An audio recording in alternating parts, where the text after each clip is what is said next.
Hey guys, it's Lady Raven, and welcome to Tea Time. I'm going to try to do this once every 2 weeks instead of once a week, just because once a week is too much. I kind of bit off more than I could chew. So for today, for tea time, I'm actually going to share a little secret with you of what I do. First of all, I love to mix teas. So I have a combination of hibiscus mint plus English breakfast. So I love, this is one of my favorite things. This is one of those tea thermoses things, and it keeps my tea hot all day. Especially when I'm sitting down, I'm writing classes, I'm at the computer all day. It works really, really well. But I don't drink directly from that. What I do is I have a little cup like this that I pour a little bit of tea at a time, and I drink it. And the reason for that is that it keeps it very hot here, and then this allows a little bit of the tea to cool. So as I drink it, I have cool tea or colder or drinkable tea throughout my experience. So that's my little tip for you on how to work with tea. Another thing, so today for tea time, I wanted to talk about correspondences. And obviously I have a class coming up that starts next week, so big plug for myself there. But I've been kind of knee deep and really into my eyeballs talking about correspondences and finishing writing this class, that I decided to go ahead and do a short video about it. And essentially, I think a lot of people don't understand what role correspondences have and why we use them. So there's two sets of correspondences. We have the primary correspondences, which are our elemental correspondences, and there's 5 of those. There is air, fire, water, earth, and spirit. Those are your 5. And then secondly, there are the planetary correspondences, and there's 9 of those total. So I wanted to kind of break them down a little bit and talk about what the difference. I'm not going to cover what each correspondence is, because if you've been practicing, you probably know, or you have a chart somewhere, or that's something I'm going to cover in my class.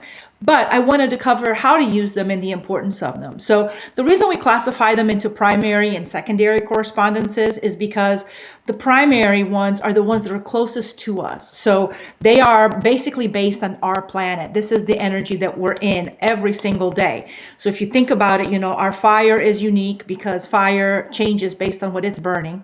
And our atmosphere is unique. Therefore, our fire burns our atmosphere, which is unique and creates a unique fire. Our atmosphere is unique in the solar system in that it supports life.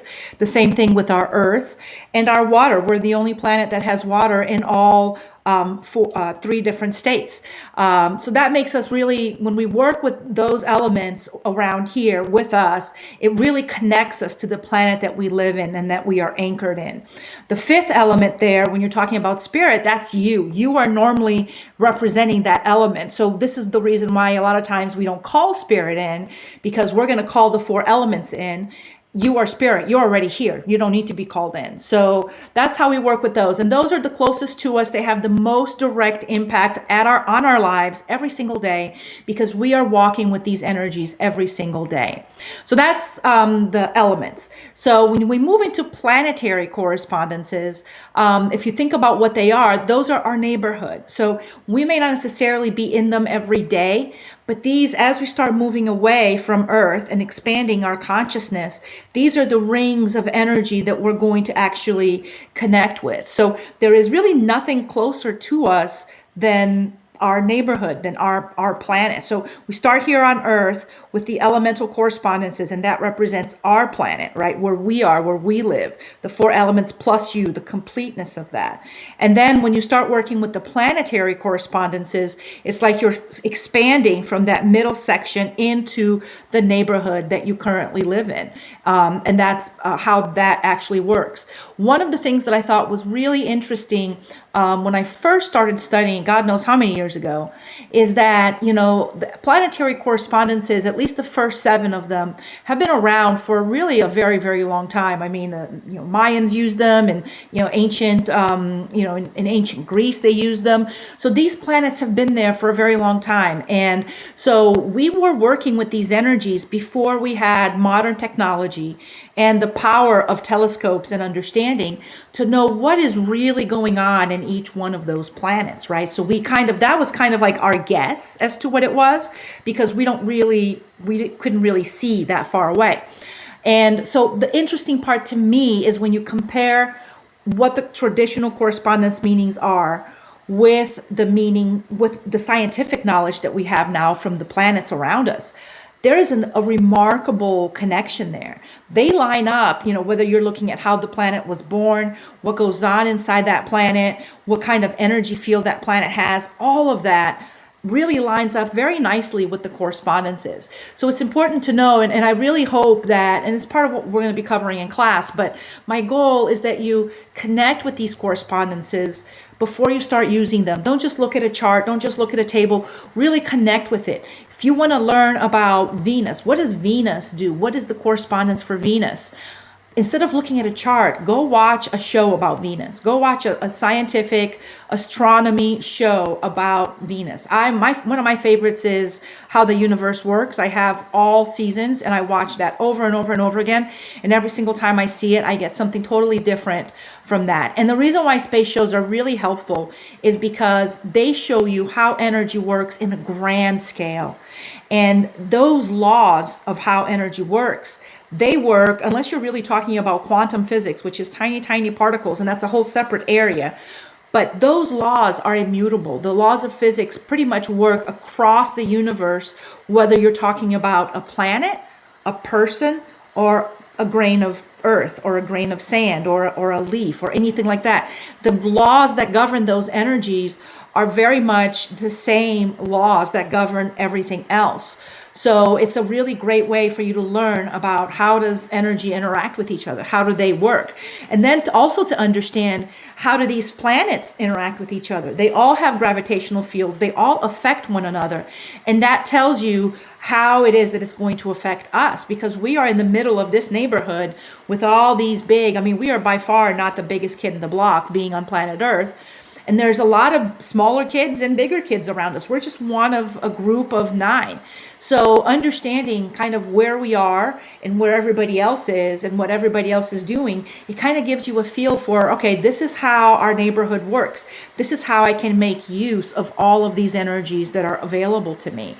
So I always say that when you start working with your spell casting, or if you're working with different types of ceremony, you want to make sure that you start with your planetary correspondences. Your elemental correspondences, because this is where we are anchored.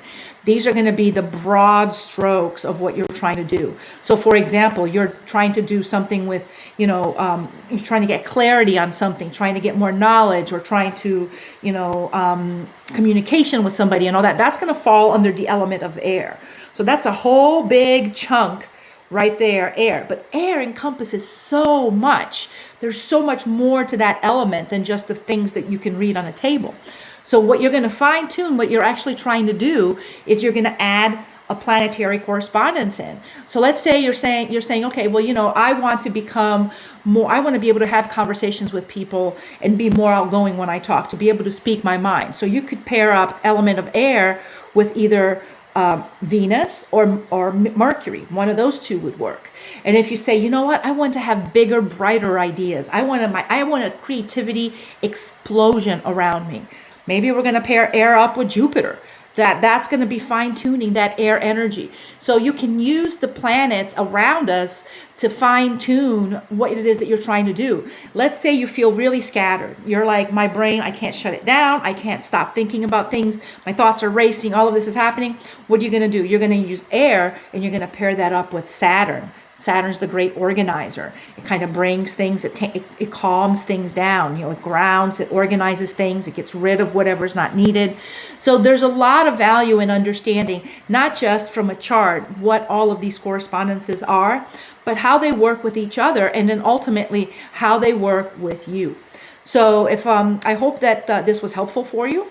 And check out my class, Connecting with Correspondences. It is a really intensive class, because we are going to cover one correspondence a week, and then there will be activities for you to perform every single day. So it's a 14-week intensive. We're going to cover all of the 4 elements, and we're going to cover all of the planets. So check that out at thewildacademy.com. And I hope you all have a fantastic couple of weeks, and I'll see you in 2 weeks for tea time again. Bye, guys.